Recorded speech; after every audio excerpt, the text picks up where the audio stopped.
사랑이시라 우리 서로 사랑하자. 아멘. 감사합니다. 네, 우리 오늘도 우리 이한 헤어 원장님 오셨습니다. 환영합니다. 감사합니다. 오늘은 걸림돌이 아닌 디딤돌이 되라, 이 제목으로 하나님의 말씀을 전하겠습니다. 우리 제목 같이 한번 읽어볼까요? 시작. 걸림돌이 아닌 디딤돌이 되라. 오늘 드리는 말씀은 누구에게 하는 말씀이다 라고 생각하지 마시고, 나에게 하시는 말씀이구나 이렇게 생각하셔서 또 이 말씀을 잘 이렇게 받아주셨으면 좋겠습니다.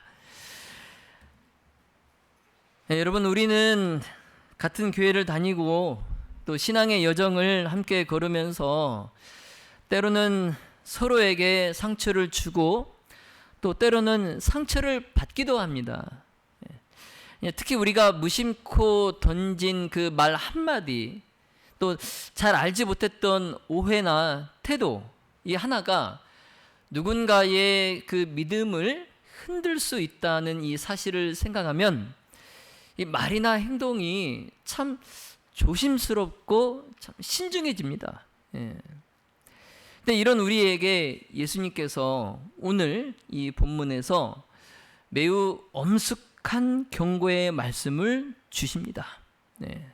자, 오늘 예수님의 매우 엄숙한 경고의 말씀 우리가 함께 보도록 하겠습니다. 마태복음 18장 7절로 9절의 말씀을 함께 보겠습니다. 신약성경 마태복음 18장 7절로 9절의 말씀입니다. 실족해 하는 일들이 있음을 인하여 세상에 화가 있도다. 실족해 하는 일이 없을 수는 없으나 실족해 하는 그 사람에게는 화가 있도다. 만일 내 손이나 내 발이 너를 범죄케 하거든 찍어 내 버리라. 불구자나 쩔뚝발이로 영생에 들어가는 것이 두 손과 두 발을 가지고 영원한 불에 던지우는 것보다 나으니라. 만일 내 눈이 너를 범죄케 하거든 빼어 버리라. 한 눈으로 영생에 들어가는 것이 두 눈을 가지고 지옥불에 던지우는 것보다 나으니라. 아멘. 여러분, 이 말씀은 단순한 윤리적 훈계가 아닙니다. 이 말씀은 한 영혼의 운명을 좌우할 수 있는 이 믿음의 공동체로서 우리 각자에게 주시는 하나님의 부탁이고 또 책임이에요. 오늘 이 시간 우리는 이 말씀 속에 담긴 하나님의 깊은 사랑과 경고, 그리고 회복의 메시지를 함께 우리가 묵상하도록 하겠습니다. 자, 오늘 본문은 믿음 안에서 작고 연약한 이들을 실족시키는 자에 대한 엄중한 경고의 말씀이에요. 여러분, 이 경고의 메시지, 이게 단지 그냥 말로 끝나지 않습니다. 예수님은 손이나 발을 찍어버리라, 눈을 빼어버리라, 참 과격한 이 표현을 통해서 죄의 근원과 또 유혹을 얼마나 단호히 끊어야 하는지를 말씀하세요. 그래서 이 실족이라는 이 단어는 이 성경 원문인 헬라어로 스칸달론이라고 합니다. 스칸달론. 근데 이 단어는 원래 덫의 일부분을 말합니다. 그러니까 미끼를 올려놓는 장치를 가리키는 말이에요. 그러니까 어떤 동물을 잡기 위한 덫이 있죠. 근데 그 덫 중에서도 미끼를 올려놓는 부분, 핵심이죠. 그렇죠? 그 덫의 핵심이죠. 그래서 그 미끼를 올려놓는 장치를 가리키는 말이 이 실족이라는 말이에요. 실족.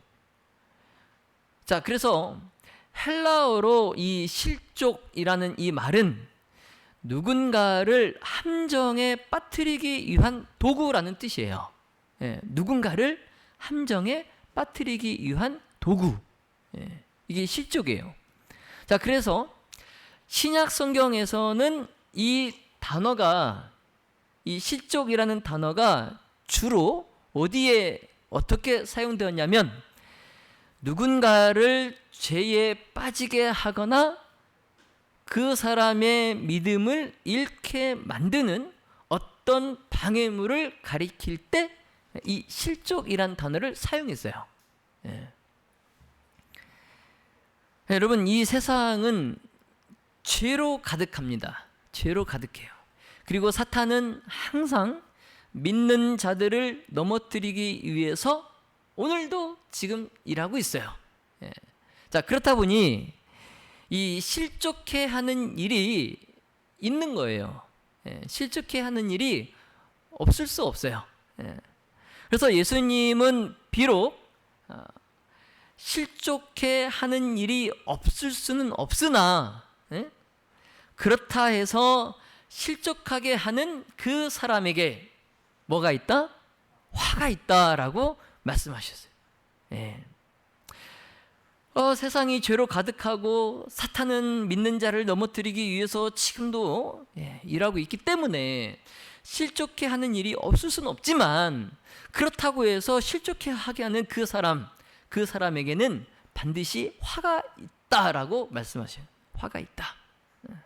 자, 그러므로 여러분, 우리가 어떤 말이나 어떤 행동, 또 어떤 태도, 심지어는 이 종교적 열정, 또 성경 지식, 또 예언의 신에 관한 명철함, 이런 것들이 다른 사람에게 믿음의 걸림돌이 되어서 그로 하여금 하나님과의 그 관계를 무너뜨리게 할 때, 이것은 예수님께서 매우 심각하게 여기시고 또 그렇게 한 사람에게 화 있을진저라고 엄중히 경고하신다는 것을 여러분 꼭 기억하시기 바랍니다. 그러니까 꼭 다른 사람을 비난하거나 다른 사람에게 어떤 상처받는 말을 하거나 태도뿐만이 아니라 성경 지식이나 내가 잘 알고 있는 예언의 신, 내가 예언의 신 말씀을 많이 읽어서 잘 아는데 하면서 그 사람에게 믿음의 걸림돌이 되게 한다면 그 사람에게 예수님께서 화가 있다라고 말씀하신다는 거죠. 네.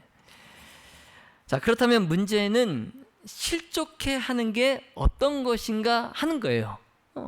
실족해 하는 것이 무엇이지? 그래서 제가 지금부터 다른 사람을 죄에 빠지게 하거나 또 믿음의 길에서 벗어나게 한다든지 또 그 사람이 상처를 받고 교회를 떠나게 하는 이런 실족해 하는 몇 가지 사례들을 제가 말씀을 드리겠습니다. 먼저 여러분께서 미리 아셔야 하는 것들이 있어요. 그것이 뭐냐면 실족. 이 실족은 단지 큰 죄나 도덕적인 타락만을 의미하지 않는다는 겁니다. 그러니까 어떤 큰 죄나 막 어떤 도덕적으로 참 부족한 것, 그런 타락, 이런 것이 꼭 실족만은 아니라는 거예요. 그래서 작은 말 한마디, 표정, 태도, 그리고 신앙적인 자만, 이런 것들이 실족에 해당된다는 거죠. 자, 그러면 실족하게 하는 첫 번째 사례, 자, 이것은 우리가 가장 실수를 많이 하는 부분이에요. 뭐냐면 새 가족이나 믿음이 약한 자를 비난이나 정죄하는 말과 태도입니다. 자, 예를 들어서 그 사람은 믿음이 없어 이렇게 얘기하는 거예요. 그리고 뭐 안식일도 지키지 못하면서 무슨 교인이야? 뭐 이렇게 말하는. 그러면서 또 집사님이 음식을 구별하지 않고 뭐 이렇게 먹어도 되나? 뭐 이렇게 말하는 것. 이런 말들은 할 수 있죠. 이런 말들은 할 수 있죠. 그렇지만 그 말이 연약한 자를 실망시키고 그를 교회에서 떠나게 만들 수 있다는 거예요. 자, 예를 들어서 교회에 처음 나온 분이 계세요. 근데 교회에 처음 나오다 보니까 아직 복장이나 생활 습관, 또 언어 표현, 또 예배 드리는 태도 이런 것들이 익숙하지 않을 수 있어요. 그렇지 않습니까? 그럴 수 있죠. 교회 처음 나왔는데 복장은 또 어떻게 입어야 되는지도 모르고 또 이 예배 드리는 태도는 또 어떻게 되는지 모르고 그럴 수 있어요. 근데 교인이 은연중에 그 사람을 보면서 교회에서 저래도 되나? 이렇게 이제 말을 하는 거예요.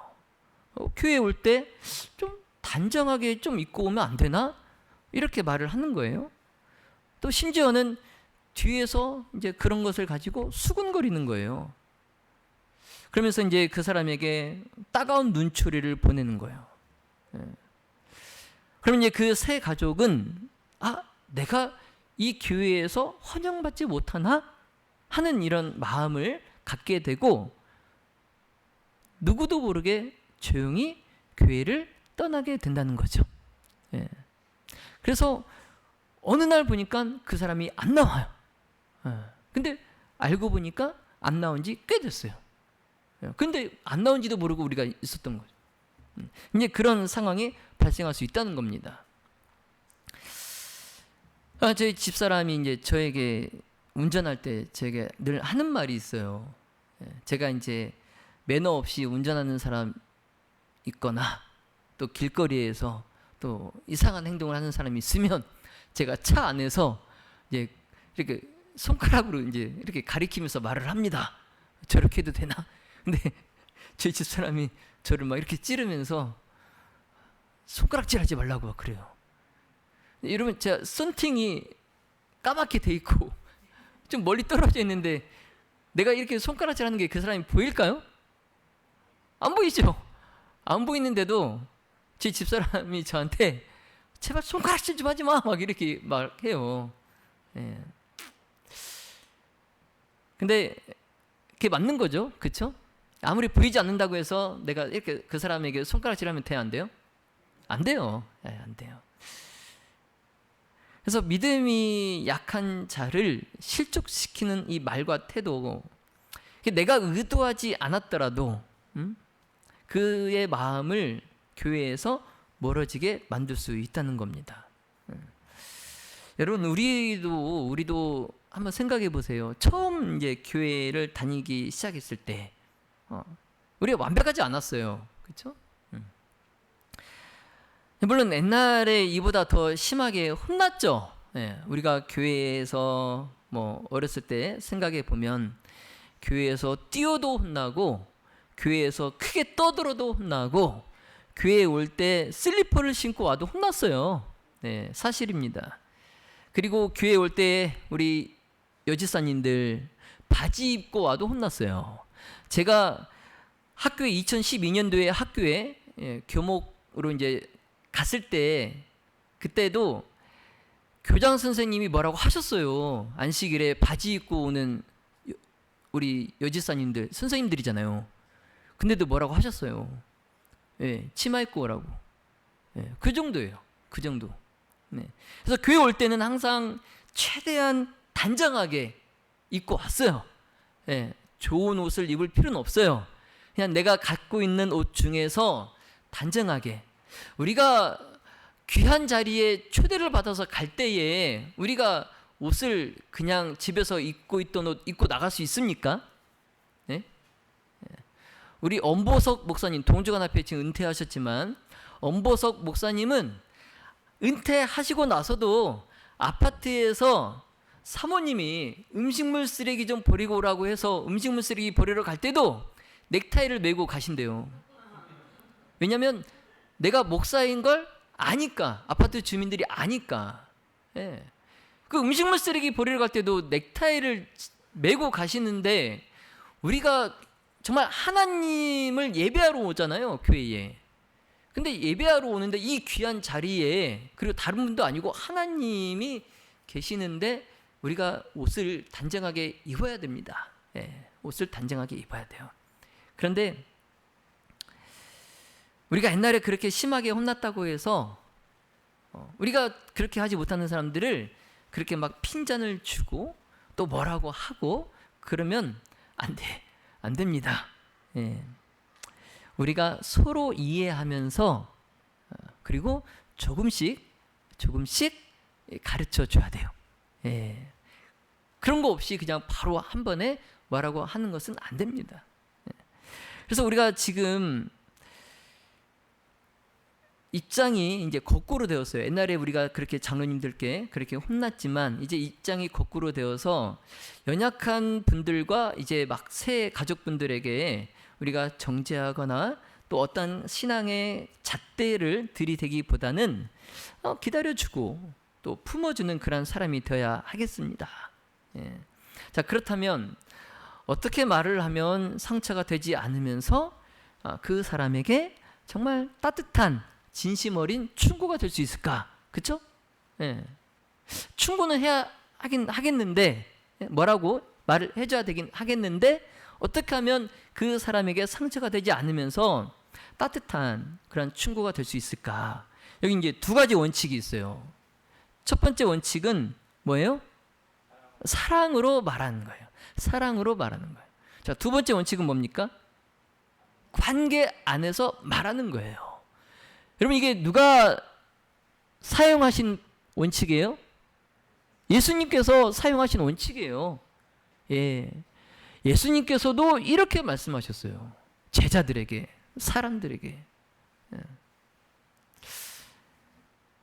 우리가 비판적이고 냉정한 방식으로 사람을 변화시킬 수 없어요. 예. 하다못해 우리 집의 막내 3번 준영이도 요즘 혼내면 더 말을 안 들어요. 이 녀석이 이제 9살밖에 되지 않았는데 컸다고 뭐라고 하면요 이제는 또 뭐라고 해요? 자기가? 야, 그래서 옛날엔 혼내면 그래도 말을 들었는데 지금은 혼내면 말을 안 들어요. 오히려 그냥 좋게 말해야 좀 들어요. 좋게 말해요. 그래서 교회가 율법적이다, 폐쇄적이다, 이런 말을 듣는 것은 분명히 그 이유가 있어요. 예. 그래서 사람들은 그렇지 않은 교회를 또 찾아다닙니다. 예. 이 교회 갔더니 너무 율법적이고 너무 폐쇄적이고. 예.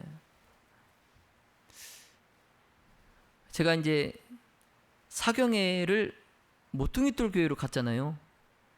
근데 모퉁이돌 교회에 가서 제가 사경회를 하면서 그 행복한 부부에 대해서 그때 주제가 행복한 부부였어요. 그래서 안식일 학교 시간에 부부대로 앉으라고 했어요.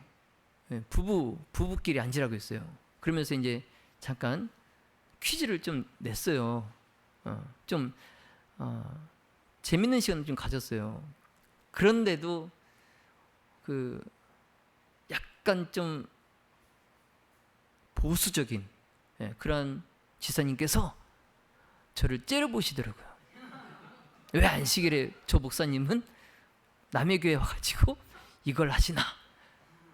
예. 다른 분들은 막 재밌다고 막 박수치고 웃고 막 그랬거든요. 예. 근데 그 한 분은 저를 째려보시는 거예요. 예.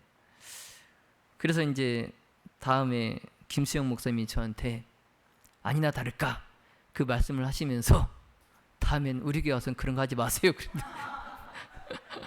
예. 상처받았어요. 예. 그러니 그런 교회는 또 다니기 부담스러워서 또 그렇지 않은 교회를 찾아가요, 분명히. 예. 그래서 교회 간에 수평 이동이 발생합니다. 이 교회가 마음에 안 들어서 이 교회로 가고 또 이 교회에서는 또 뭐가 마음에 안 들어서 또 다른 교회로 가고 수평 이동이 계속 발생해요. 그래서 우리가 정말 이 원칙으로, 예수님의 이 원칙으로 사랑이 담긴 이해와 초대의 말로 바꿔서 해야 돼요. 그러니까 같은 말을 하더라도 이렇게 하면은 그 사람이 변화돼요. 근데 이렇게 하지 않고 인간의 방법으로 말을 하면 그 사람 변화되지 않고 교회를 떠나요. 안 와요. 교회 안 와요. 생각해 보세요. 교회를 왜 오겠어요? 여기 말고도 광주 안에 차 타고 20-30분이면 다 갈 수 있는 교회들이 얼마나 많은데, 안 그래요? 그래서 처음 오셨으니 낯설고 어려우시죠? 우리 함께 천천히 배워가면 좋겠습니다. 이렇게 말을 하거나, 저도 처음 교회 왔을 때는요, 저도 많이 서툴렀어요. 근데 혹시 궁금한 것이 있으면 저한테 언제든지 물어보세요. 이렇게. 그러면 이런 말들이 상대를 판단하거나 고치려고 하는 말이 아니에요. 이런 말들은 그냥 함께 걷자는 거죠. 함께 배워가자는 거죠. 예. 나는 잘하고 있으니 넌 이렇게 해라가 아니에요. 예. 함께 하자는 거예요. 함께. 예. 그래서 다른 사람의 실수 하나에 민감하게 반응하기보다는 그를 사랑으로 이해하려고 하고, 그를 사랑으로 감싸려고 하고, 또 그를 신뢰하려고 한다면 그 사람은 이 교회는 나를 진심으로 사랑해주는 교회구나, 이걸 느낀다는 거죠. 그래서 우리가 처음 온 가족들에게 그런 생각이 들게 해야 돼요. 이 교회는 나를 정말 사랑으로 감싸주는 교회구나, 이 생각이 들게 해야 됩니다.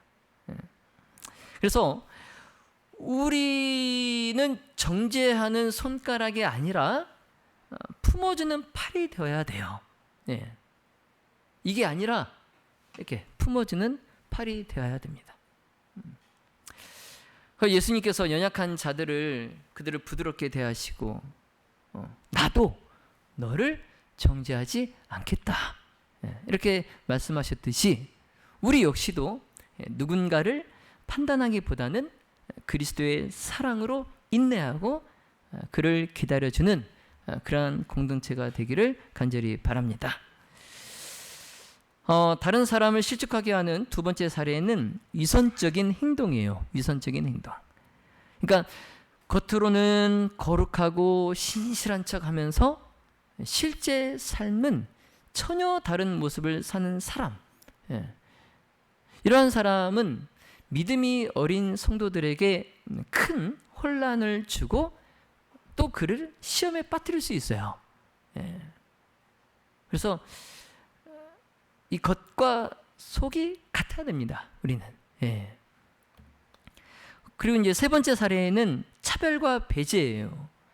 즉 어떤 특정 배경이나 또 어떤 경제 수준, 그리고 뭐 외모, 뭐 학력, 그리고 이제 가족 문제, 이러한 것들로 이 사람을 차별하거나 배제할 때 그 상대방은 나는 이 교회에 어울리지 않아 하면서 믿음을 포기할 수 있다. 제가 이제 삼육대학교를 다닐 때에 그 교수님이 그러셨어요. 교수님이 이제 교수회에 가면은 파가 나눠진대요. 무슨 파로 나눠질까요? 삼육대학교 교수님들이 무슨 파로 나눠질까요? 한국 삼육고등학교를 나왔냐 안 나왔냐? 한국 삼육고등학교를 나왔냐 안 나왔냐? 그래서 제 이제 과의 교수님은 한국 삼육고등학교를 안 나오신 분이에요. 중간에 이제 신앙을 받아들이신 분이에요. 그래서 너무 이게 이제 그 뭐 끼워주지도 않고 대화도 되질 않아요. 그 모이면은 한국 삼육고등학교 다녔을 때 그 얘기만 하니까 뭐 대화에 낄 수도 없는 거예요. 그래갖고 엄청 싫어하시더라고요. 근데 이런 차별과 배제가 그 사람을 그 공동체에서, 교회에서 떠나게 할 수 있다는 거죠. 네 번째 사례는 지도자의 이중적인 태도입니다. 그래서 목사 그리고 교회 장로는 그들이 말씀을 가르치면서도 뭐 화를 잘 내거나 또는 너무 이기적이거나 또는 막 독선으로 이렇게 행동을 하면 그것은 어린 학생들이나 새 가족들에게 깊은 실망을 안겨주고 결국엔 교회를 떠나게 하는 원인이 된다는 거예요. 그래서 이중적인 태도를 보이면 안 됩니다. 지도자들은 이중적인 태도를 보이면 안 돼요. 자, 5번째 사례는 가십과 뒷말이에요. 그래서 교회에서 다른 교인의 그 허물을 공개적으로 말하거나 또 다른 사람과 비교하거나 또 목사나 장로를 또 뒷담화하는 이러한 일은 먼저는 이제 그 뒷담화하는 그 말을 하는 사람이 먼저 실족을 해요. 그런 이제 그 말을 듣는 사람도 같이 죄에 빠지게 만듭니다. 절대 이건 해서는 안 돼요. 마지막 6번째 사례는 믿음의 부담을 과도하게 지우는 일이에요. 무슨 말씀이냐면 이제 막 교회 다니기 시작한 사람에게 율법이 어떻고 또 규칙이 어떻고 이런 걸 막 강조하면서 그 막 교회 나온 사람에게 은혜와 사랑을 알려주지 않고 그냥 막 그 사람에게 신앙의 무거운 짐을 지어주는 거예요. 그러면 그 사람은 교회에 적응하기도 전에 떠난다는 거예요. 자, 여러분, 이렇게 우리가 다른 사람을 실족하게 하는 사례들을 6가지를 살펴봤어요. 근데 사실 다른 사람을 신앙에서 실족하게 하는 이 사례들은 이 6가지 사례 말고도 더 많이 있어요. 그렇죠? 더 많이 있지만 그래도 이 6가지 범주 안에 다 들어갑니다. 웬만한 건. 그 사람이 신앙을 잃어버리고 교회를 떠나고 하는 그 원인이 이 6가지 안에 들어가요. 그래서 그 사람에게 왜 당신은 교회를 이제 다니지 않습니까? 물어보면 꼭 이 6가지 안에 대답을 해요. 그러니 이 사례들을 우리가 잘 기억하셔서 이와 같은 실수나 실언을 하지 않으시길 바랍니다. 예수님은 이렇게 하는 사람을 매우 심각하게 여기시고 그에게 화 있을진저라고 엄중히 경고하십니다.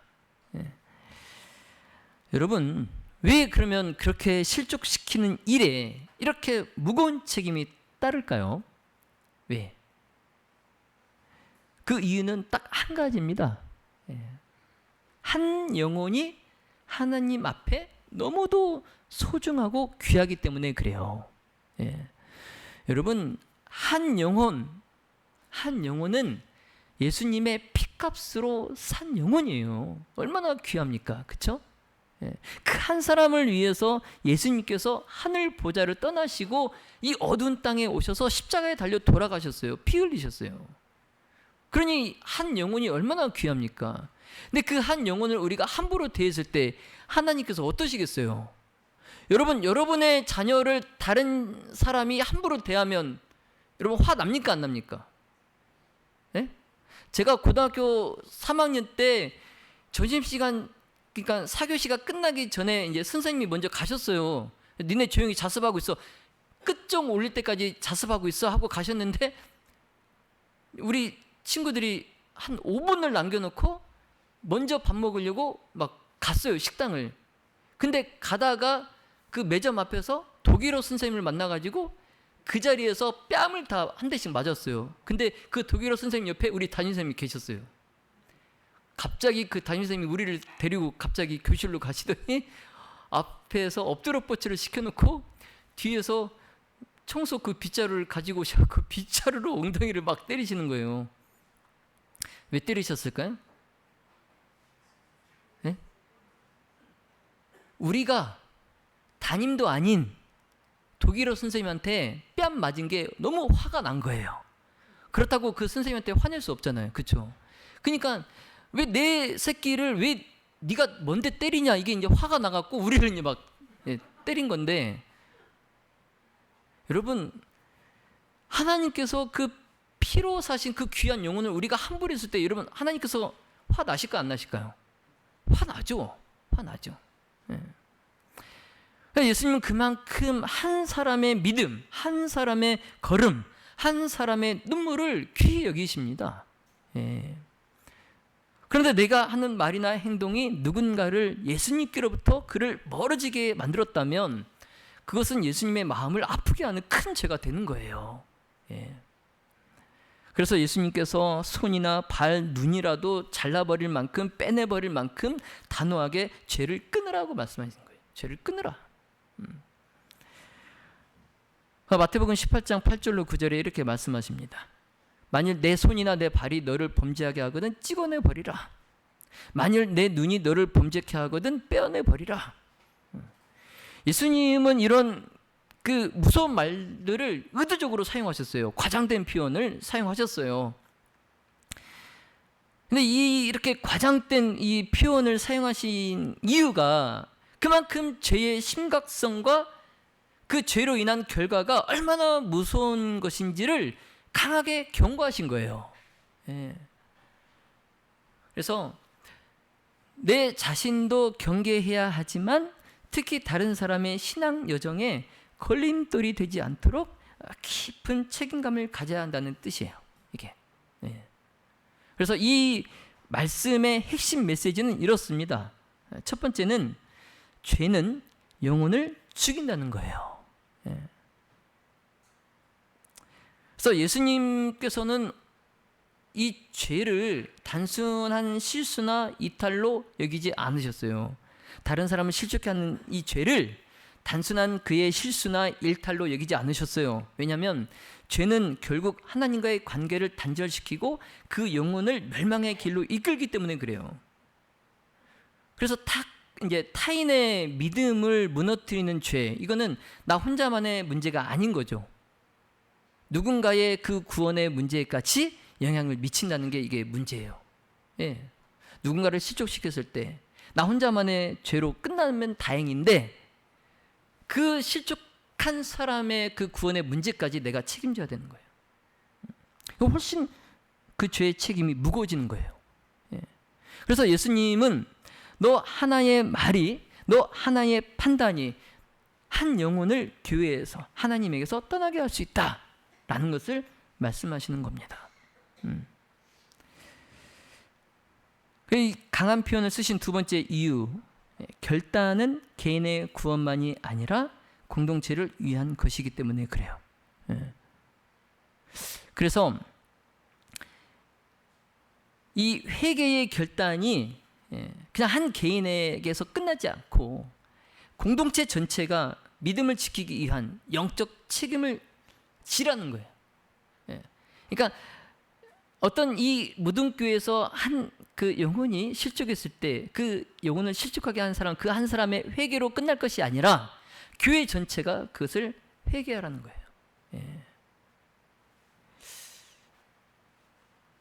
자, 세 번째, 예수님께서 강한 표현 쓰신 이유가 사랑 때문에 그래요. 사랑. 사랑. 그래서 하나님의 그 한 영혼에 대한 간절한 사랑, 그것 때문에 이렇게 강한 표현을 쓰십니다. 여러분, 부모가 그 말 안 듣고 계속해서 그 속썩이는 자녀에게 너 이럴 거면 집에서 나가! 그럼 그게 정말 집에서 나가라는 말이에요? 아니죠. 아니죠. 근데 정말 집에서 나가는 애가 있어요. 지금까지 집에 안 들어왔어, 그 애가. 문제. 여러분, 하나님께서는 멸망의 길로 가는 것을 참아두고 보실 수 없기 때문에 찍어버리라, 빼어버리라, 이런 표현으로 정말 절박한 심정으로 말씀하시는 거예요. 정말 막 손을 잘라내고 눈을 빼내라는 말씀이 아니라 그만큼 죄에서 돌아서라는 절박한 표현이에요. 자, 정리하자면 여러분, 예수님의 이 말씀은 우리를 정죄하려는 무서운 저주가 아니에요. 오히려 죄를 가볍게 여기지 말고 한 영혼의 실족이 얼마나 큰 죄임을 기억하라는 정말 주님의 간절한 사랑의 호소예요. 예. 우리는 종종 그러죠. 나는 그런 의도가 아니었어요. 나는 그런 의도가 아니었어요. 그러나 말의 그 의도보다 중요한 것은 그 말이 가져온 결과입니다. 나는 그 의도가 아니었지만 그 말이 가져온 결과를 보세요. 결과를. 자, 여러분, 우리는 교회 안에서 서로의 성장을 돕는 존재이지 누굴 막 평가하고 시험하는 존재가 아닙니다. 아니에요. 예. 자, 그러므로 주님의 몸된 교회를 이루는 한 지체로서 우리는 실족시키는 말과 그 행동에서 벗어나서 실수한 자를 회복시키는 사랑의 공동체가 되기를 예수님의 이름으로 기도합니다. 마태복음 18장 15절로 17절에 예수님께서 그 강한 표현을 쓰시고 그 뒤에 하신 말씀이에요. 자, 그러면 어떻게 해야 되겠습니까? 예, 교회 문제가 있는데 어떻게 해야 되겠습니까? 예수님이 말씀하세요. 네 형제가 죄를 범하거든 가서 너와 그 사람과만 상대하여서 권고해라. 그러니까 첫 번째 뭐예요?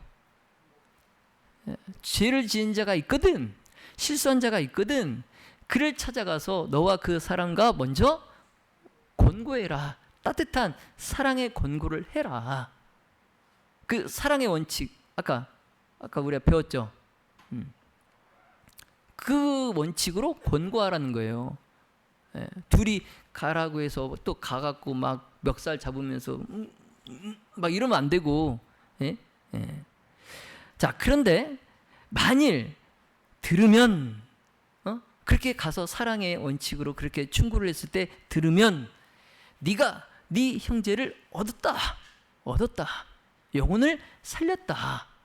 자, 근데 두 번째, 만일 그래도 듣지 않거든, 네가 그렇게 사랑의 언어로 충고를 했지만 그가 듣지 않거든, 회개하지 않거든, 이제 한두 사람을 더 데리고 가서 증인을 세워서 다시 말하라는 거예요.